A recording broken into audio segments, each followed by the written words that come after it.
অভিষেক বন্দ্যোপাধ্যায় নিজ উদ্যোগে সেবাশ্রয় করছেন।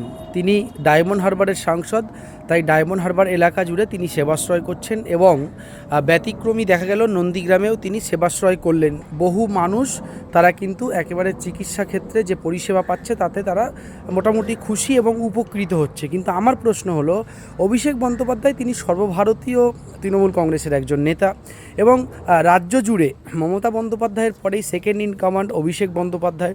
তাহলে তিনি কি শুধুমাত্র ডায়মন্ড হারবার বা নন্দীগ্রামের মধ্যেই সীমাবদ্ধ থাকবেন?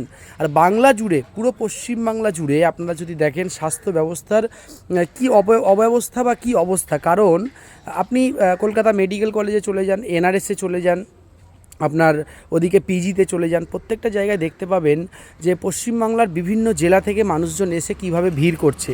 তাহলে সেবাশ্রয়ে যে কোটি কোটি টাকা খরচ করা হচ্ছে এটা ওয়েলকাম, কিন্তু পুরো পশ্চিমবাংলার মানুষকে কবে পরিষেবা দেওয়া হবে? কেন জেলার মানুষকে কলকাতায় চিকিৎসা করাতে আসতে হবে? এই যে কষ্ট করে ঠান্ডার মধ্যে, গরমের সময়, বর্ষাকালে তাদেরকে হেনস্থা হতে হয়। তাহলে জেলার যে সমস্ত স্বাস্থ্যকেন্দ্রগুলো রয়েছে বা যে হসপিটালগুলো রয়েছে, সেটা মালদা, মুর্শিদাবাদ, দিনাজপুর থেকে শুরু করে এদিকে পুরুলিয়া, ঝাড়গ্রাম থেকে শুরু করে এদিকে আপনার দক্ষিণ চব্বিশ পরগনা, উত্তর চব্বিশ পরগনা থেকে শুরু করে প্রত্যেকটা জায়গার মানুষকে এই সেবাশ্রয়ের মতো উন্নত মানের পরিষেবা কবে দেওয়া হবে, এই প্রশ্ন আমার রইল।